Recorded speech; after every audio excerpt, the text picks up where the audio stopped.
Hey YouTube, it's Wednesday. I believe it's the last Wednesday in May. I'm still working on planing the lumber out of the kiln.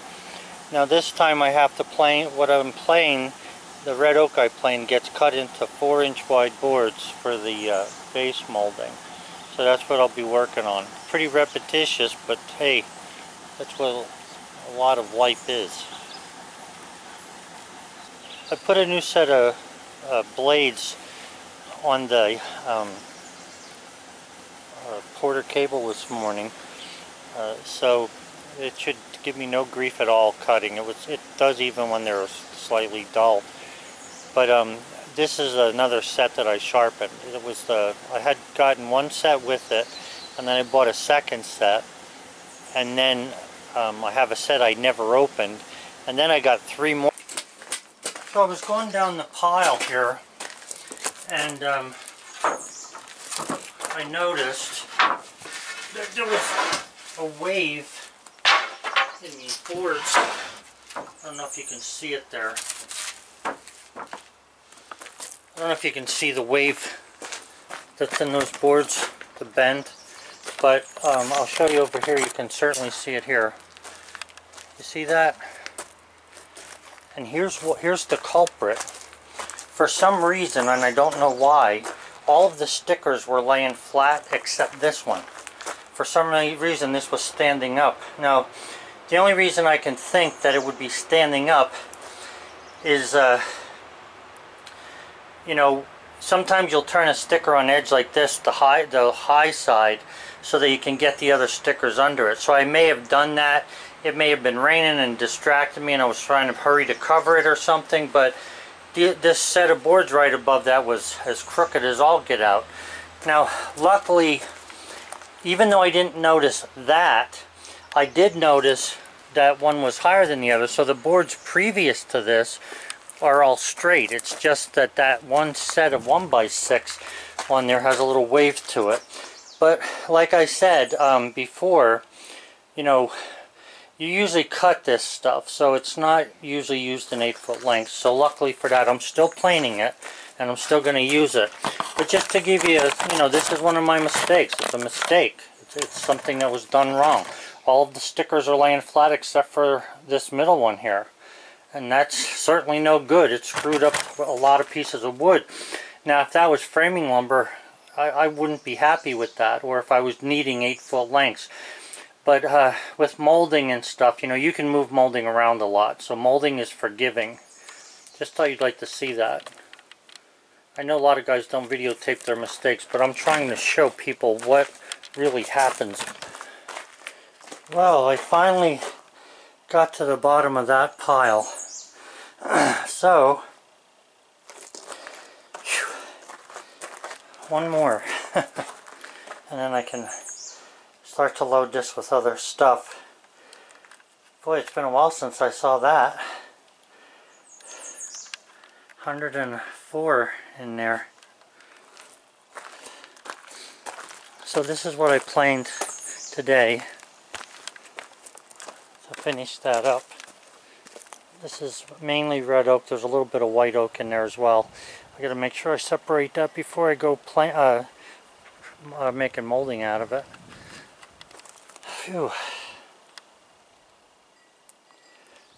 It's almost the end of the day. The sun's in the west. Bullseye's been laying in the shade all day watching me.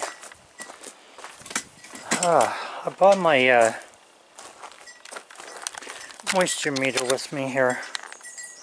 I want to check this stuff.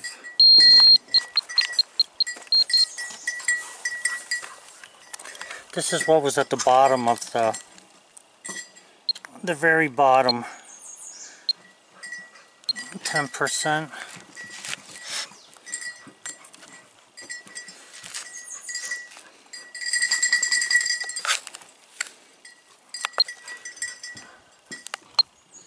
Come on. It's hardly even registering. It's pretty dry, that stuff. Let me just check on the edge here.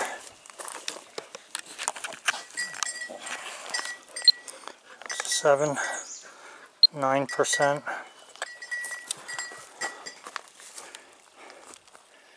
I guess I can't believe it's empty either.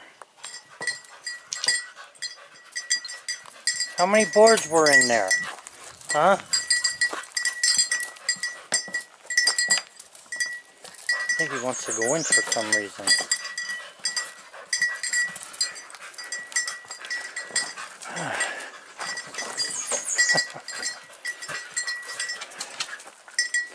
Oh, I'm beat. Let's see, there's 24 rows or layers that are 4 feet wide. So you can figure 24 times 48 times 96 to get board feet and divide that by 144. And then on the top there, oh, just an average, I guess you could say 2 feet by 2 feet wide as an average because it goes in on a taper up there. 2 feet by 2 feet by 8 foot to figure that board footage as well.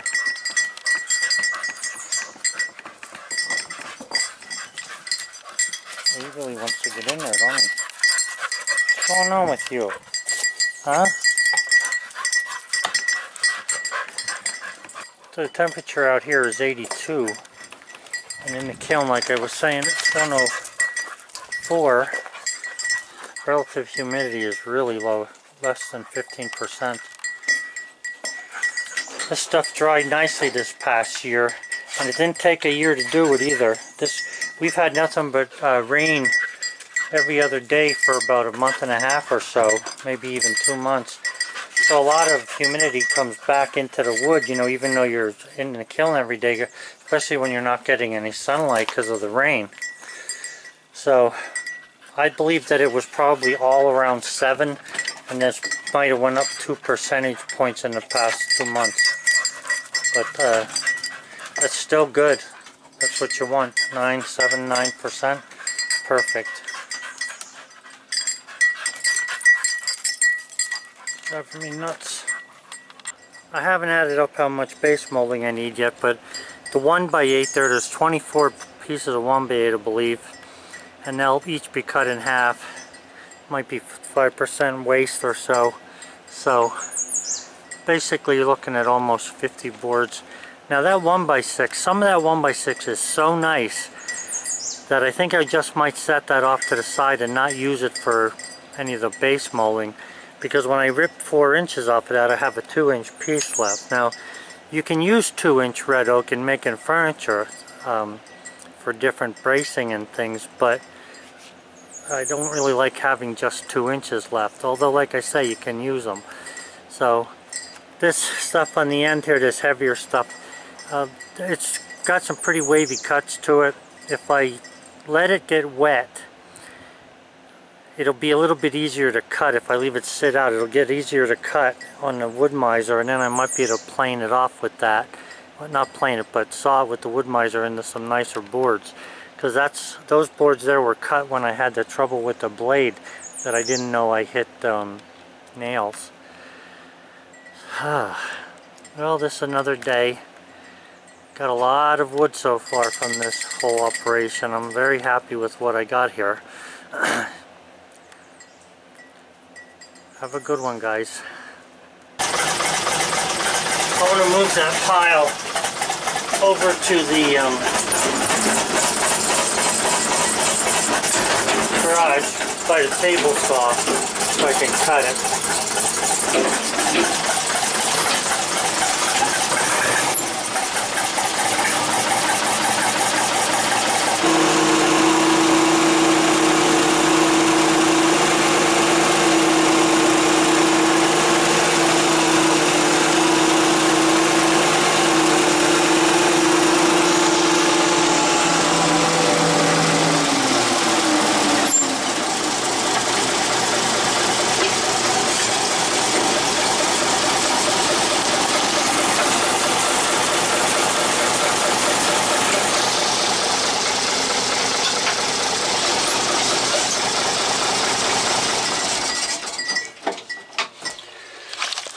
pick out the absolute choicest boards here and put them in the garage, especially the 1x6. This is the kind of stuff right here that I'm calling choicest. And this stuff like this is the most expensive type of wood. So I'm saving that for myself for later, for when I start to do furniture that's gonna be exposed, the wood's gonna be exposed. So the rest of this then, and here I'm close to it, but the rest of this is going to be ripped down to 4 inches and cut into base molding. So I'll take this over to the table saw now. I put this little can together for things for the planer. I got the groove maker today, the cutters, but I didn't get the tongue. And I also, these are from, just open this up here. These are the blades for the quarter cable. Half the price of what they are at Lowe's if you buy them directly from China. And free shipping was included in that. It's really something, you know, how they can pull that stunt. But anyway, a bunch of cutters and the tools that go with the Grizzly planer and the Porter Cable planer. So that's about it for today. Wow, I'm working overtime. It's 10:05. Bullseye, you want to go for a little run and then that's it for today? Okay, I guess that means yes. Have a good one, guys. Well, I ate supper and now I'm on the second shift. I want to load my truck with this molding and put it up at the house so it's out of my way here.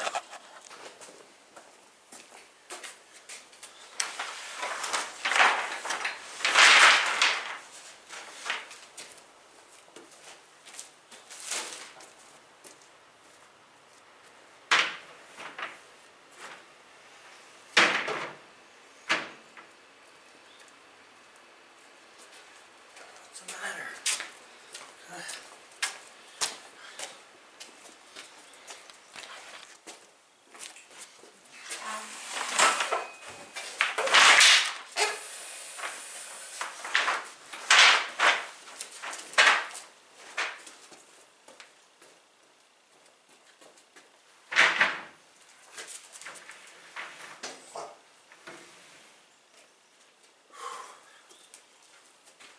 Why don't you load something on the truck instead of yourself?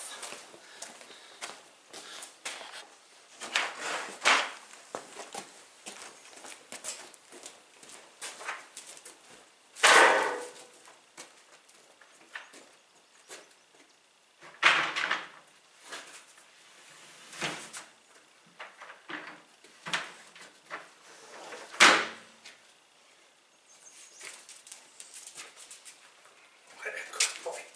What a good boy.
The other day I planted, whew, some potatoes, and about 7 or 8 years ago I bought a roll of this stuff that's called wildlife netting, deer netting, and I'll tell you what, it doesn't rot or anything. It really lasts a while.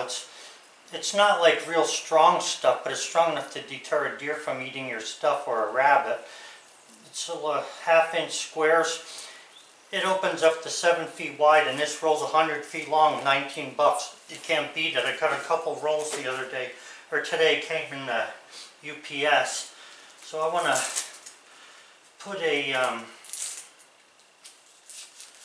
couple stakes up around my potato planters so I can cover them so that the rabbits don't eat the shoots when they come up, or whatever eats them.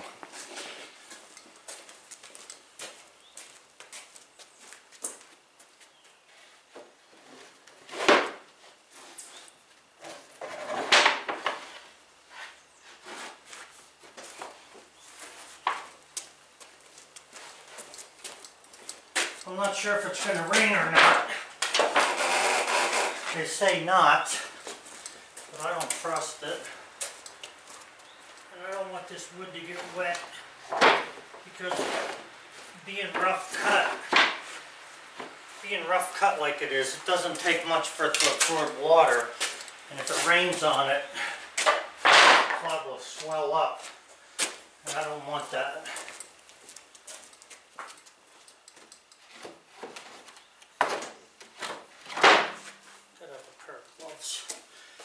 I don't know if I mentioned, when you get old you don't have no moisture on your hands and you can't grab nothing. I used to have a really mean grip when I was a kid. No more.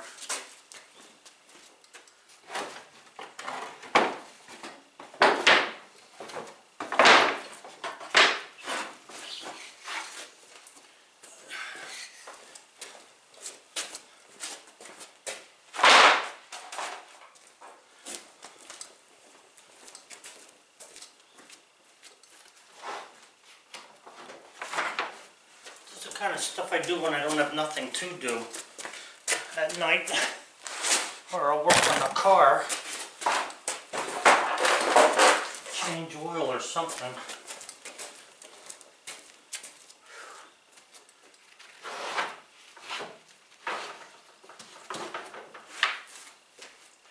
I used to work construction. When I come home I used to do stuff, you know, because nobody does your work for you while you're at work. So I used to come home and do work after I got home, and I kind of still do it.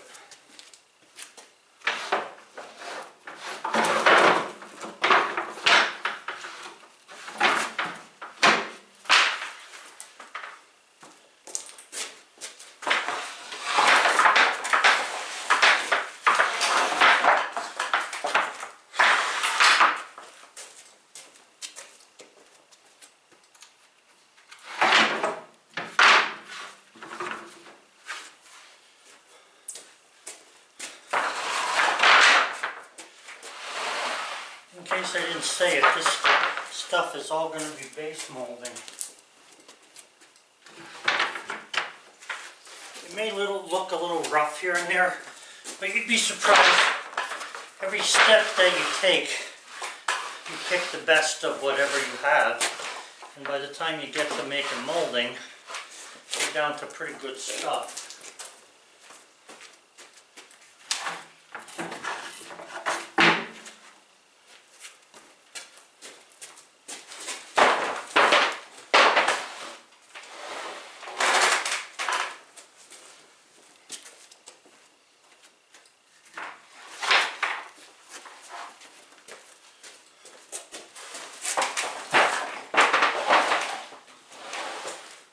I'm not going to rip that stuff tonight.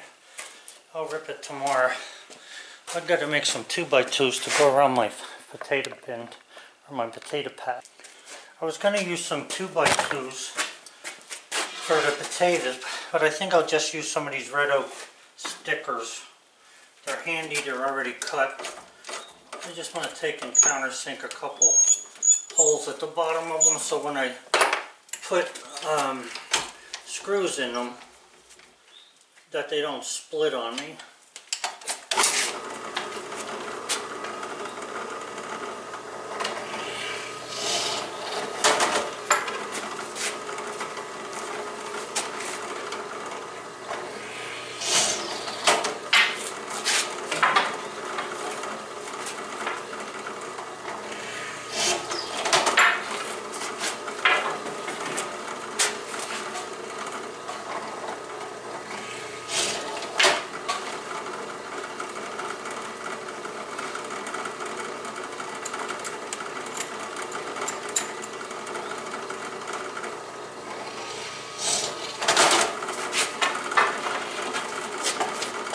Just using the thing there as a guide where to put the holes. It's not really critical. I just want to make sure that the screws don't split the boards when I screw them in.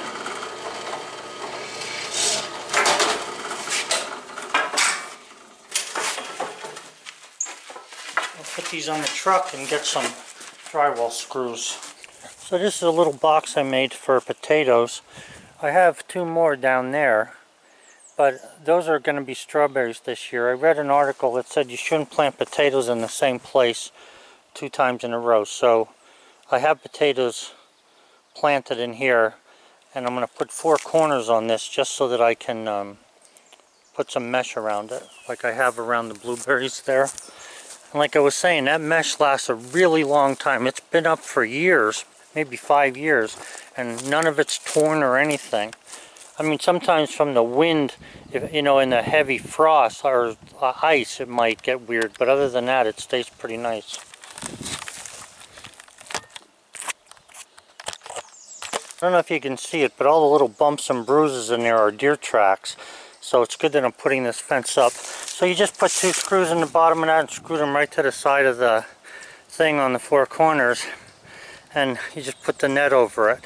What I do is I put drywall screws, 2 on each one at the top and bottom, hook the fencing on, then just pull it around a little bit taut, and that's good.